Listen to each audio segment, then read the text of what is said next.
person where they do even no one make person talk.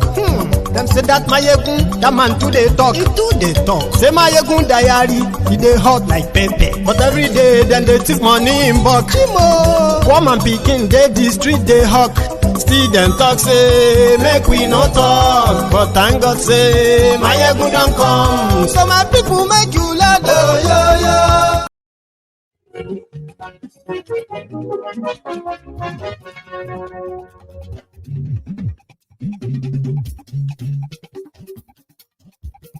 Hello there.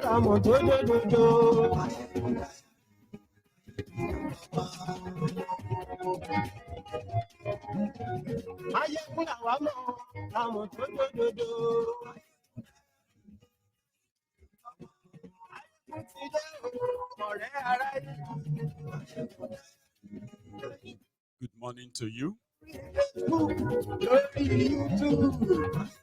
Good afternoon to you. And good evening to you from wherever you are joining us. This is Mayegun Live.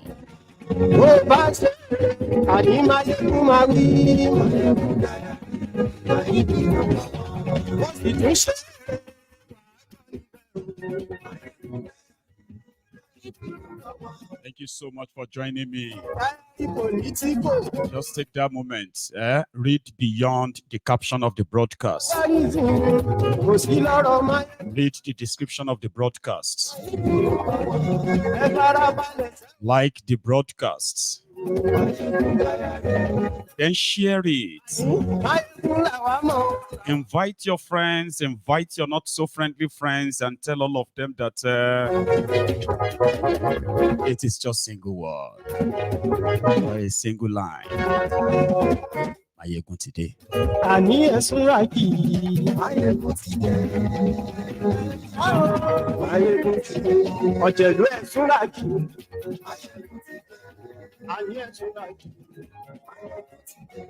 Lórí Facebook,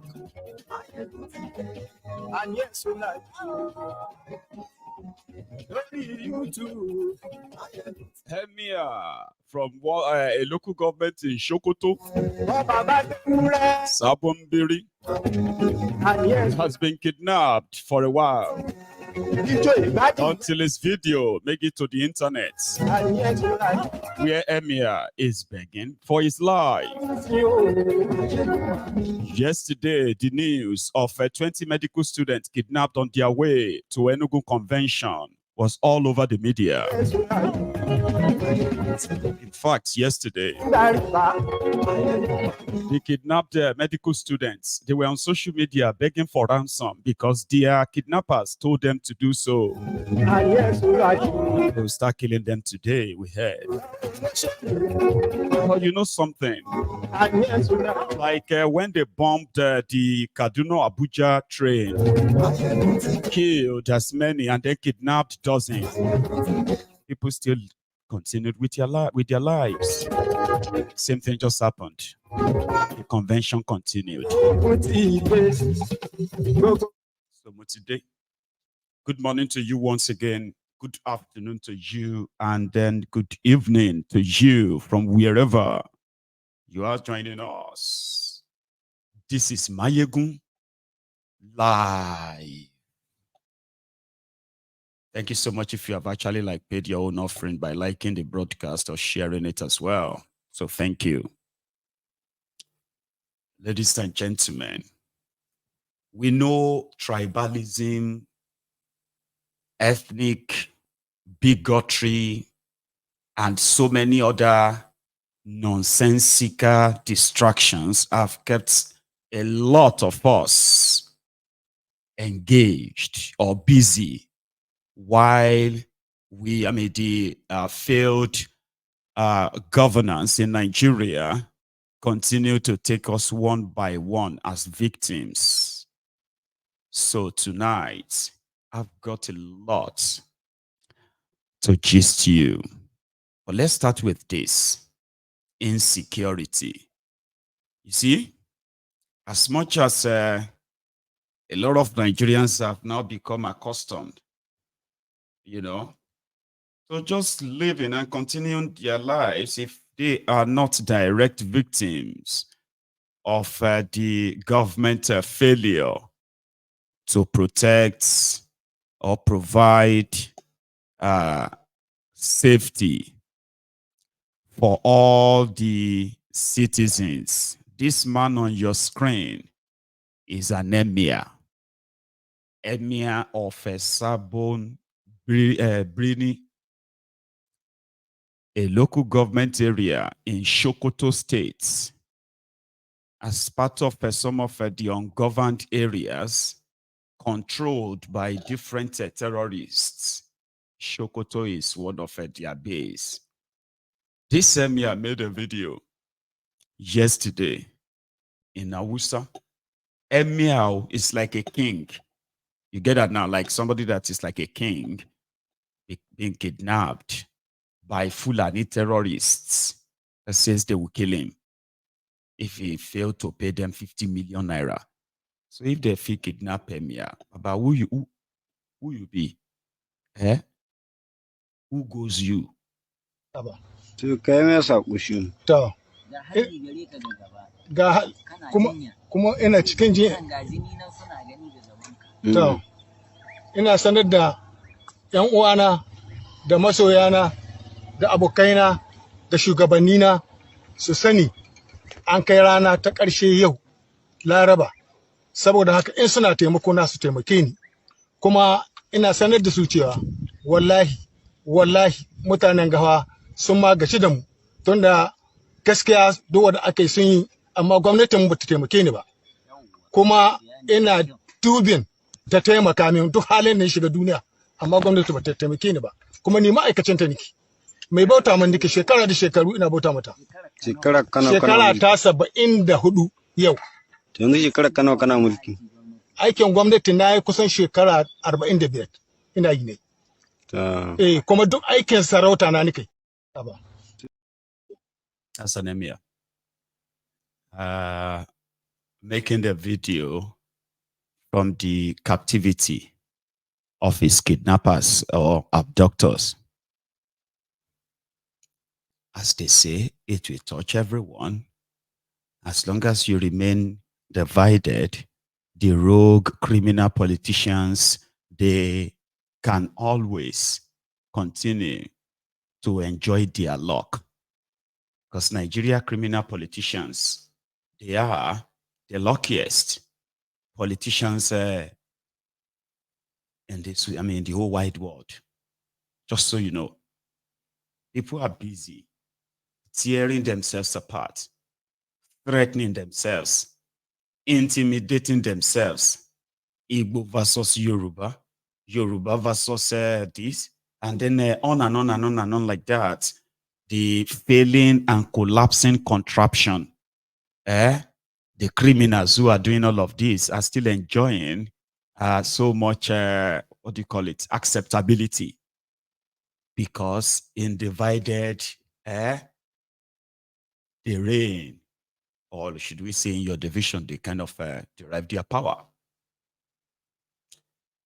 There was an emir from Sokoto State. I'm not from Sokoto. On Mayegun's diary political, right? If you have paid attention very well, before now, you will know that the purpose of this platform is to show to every one of you, every one of us, every day, how stupid it is for anyone that is from Nigeria or living in Nigeria to be so angered, enraged because of tribal this, ethnic that, religious this, but they are not mad at the people who put your lives in danger economically, security-wise, which no one is spared. Nobody is spared. It doesn't matter where you come from. On this platform, I remember when you should remember when Buratai the butcher under Bokuwari, when he was butchering the Shiites from Zaria in Kaduna State. I mean, rather than the people to get mad at the supposed military head that ordered the killing of over 1,400 human beings, including women and children, because they blocked his convoy. There was no scratch on any of his convoy. But he went on and he ordered the killings that lasted for a whole 4 days. It was a siege. Nigerian soldiers were shooting Nigerians. And the whole reason, the reason given by the criminal murderous regime of APC, Egbekegbe, was that they were trying to prevent them from becoming Boko Haram or terrorists later. The Shiites, they don't vote, they don't do this, they don't do that, they don't believe in Nigeria law. And because of that, they justified the killings of over 1,400 human beings. That El Rufaya helped them to bury in shallow grave. Like they gave people they killed, slaughtered, they gave them mass burial in Kaduna. I wasn't from Kaduna, but I knew then that the criminals who are doing all of this, one day they will turn their gun on my own people too. Because you know something, the injustice that is existing in Nigeria is so much that it is the only thing they have democratized. Everybody is getting the share of the injustice. So, because Nigeria is so divided, even religiously, when you see Muslims and you see Christians, this is the picture of Nigeria. And the politicians made sure of that. Yes, they did. Okay? When you see the Muslims who are praising Buhari's government for murdering and slaughtering over 1,400 harmless civilians. People moved on. I was screaming every day, and some of these people who are actually Muslims themselves, who are northerners themselves, they were abusing me. What's your business? You don't know anything. If you know the Shiites, they are dangerous. It's good that the Nigerian military, it's very good that they do that to them. Nigeria, the injustice that the Igbos have been suffering for decades came to light because it became part of the 8-point agenda of Buhari. And just like that, people who used to just banter themselves. Oh, you this, oh, you that, and just laugh it off. Then everybody became snowflake. Snowflake in the sense that if you say something about the criminals in politics, then they will say you are targeting the ethnic and tribe of that person, not what that person is doing or represent that is actually affecting everybody. No, that became a thing. Boko Haram's atrocities, Boko Haram's state-sponsored terrorism and the genocide, it was just going on steady. Because if you say if you see anything, they will say because you hated the Fulanis. They will say you hated the North. They will say you hated Muslims. They, at the end of the day, they say if you see anything about Boko Haram, you hated Nigeria. So this line of argument and division was actually the creation of APC, Egbekegbe. And before you know it, a lot of people started defending this APC, Olori Brukus, believing that they are defending their tribe. Once they start defending these criminals, to them, if I say something about Tifnumbu, for example, now they created a narrative that makes it like it is not Tifnumbu I am talking to. Okay? In fact, saying that Tifnumbu is a drug dealer is an insult, even though he's a drug dealer. So the narrative then means don't call him a drug dealer. Don't you know that's an insult on the Yoruba people? Why do you hate Yorubas? No, I'm talking about Tifnumbu. No. That is how you always do. What is wrong with you? Don't you have respect for elders? In Yoruba land, we respect our elders. So you see that. So from that moment, It is no longer about the roads and how they have failed the people. It is now going to be about their tribe. It is APC thing. Do you get that? And it has now become so much an obsession that at will, it doesn't even matter who are the victims. For example, Bokwari, Tifnumbu, Sanwo-Iku, and the rest of their clan, they ordered the massacre of over 100 protesters, armless protesters in Lagos in a single day. The total number of people they killed during that EndSARS across Nigeria is more than 1,000 people. Baba, they picked the body and make the bodies disappear until months later when they had to give a mass burial for unidentified bodies from EndSARS. But they denied it, right? But you see, because the narrative is not that Bokwari's government, Sanwo-Iku of Lagos, and some of, including Werewike, that all these people committed this massacre, crime against humanity, against their people. It wasn't about that anymore. It wasn't that those people they killed, they were Yorubas, they were Igbos, they were Ijos, they were Shekiris, they were people from every other tribe who were killed and made disappear. It doesn't matter. They were enemies of Nigeria.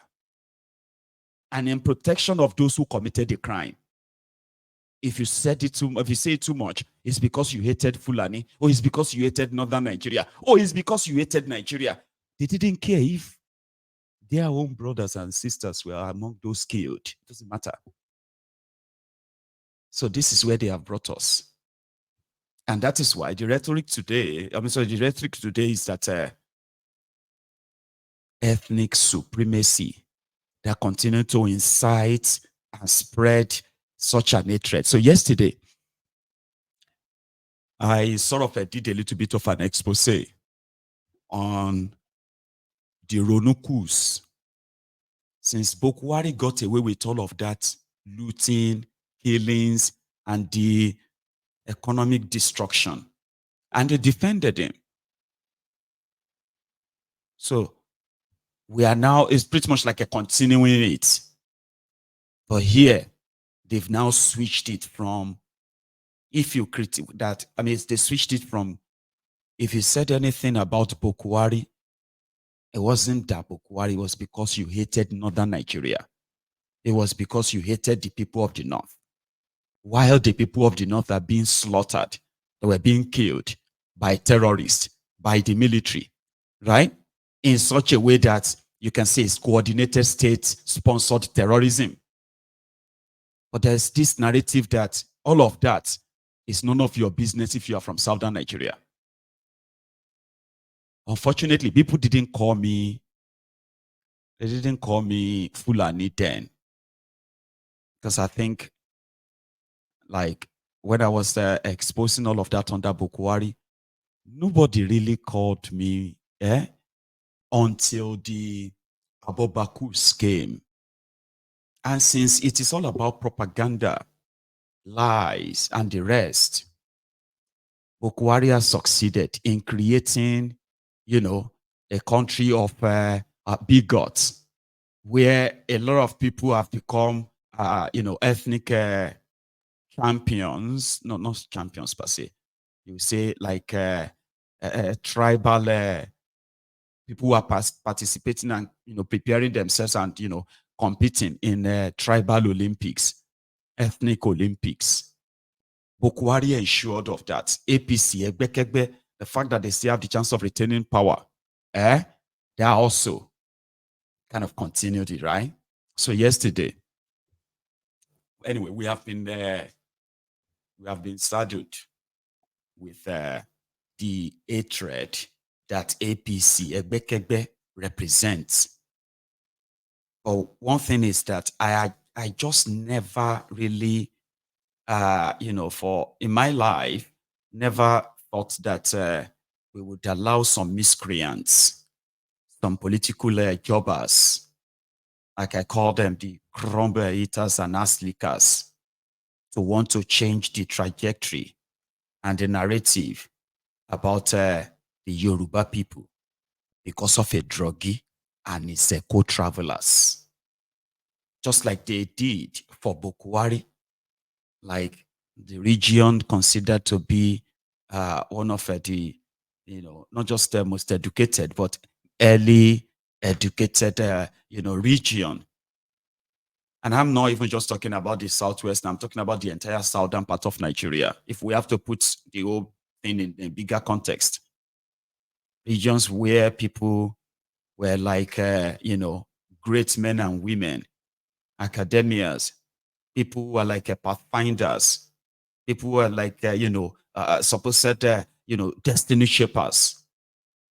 And then politicians who have succeeded, at least in the last 25 years, in destroying our education, our economy, and destroying our people's, self-esteem. So we allowed that. Now, education doesn't really matter anymore. It is just a bigotry, hatred that they are trying to push and make it look like, yes, that is our own survivor now. But here is what they are doing. I understand when we take on public officials, okay? I mean, if anyone says something that I believe that, we all know that when you see the royal fathers in Nigeria, they call them royal bandits, okay? Simply because, except for those who are still deluded, believing that their own royal father is different from the others and all of that, right? And you have the right to be deluded. However, for those who know better, all of them are part of an establishment. But there are few of them who kind of still try to disguise in a way that they pretend to stay neutral when things are boiling. So when some of them says, whenever they say something about national conversation, for example, currently, Nigeria economy got destroyed totally by the APC, Egbekegbe facts. Now, if any royal father comes around and say, people should be patient, they can't expect the politicians to fix the country in 1 year. That is pretty much like a blackmail coming from somebody who is pretending to advise us. Now, you can react. But in a case where nobody even provoke anybody, or that, I mean, even if you abuse yourself online, there's no point in then going to the length of, impersonating people to trigger ethnic, tribal sort of genocide. You know what these guys are promoting? I mean, people have been saying things, banters and all of that, okay? But since 2015, we have had people, politically motivated attacks on the people, especially politically motivated attack on the Igbos and Igbo businesses. They brag about it on social media. And that doesn't kind of save those Igbo bigots. We call them Igbo efulefus. Yes, you have your bigotry. And you know something? Presently, you're in Nigeria. What the system you have, right, is a system that actually encourages you, okay, to hold your bigotry badge with your chest.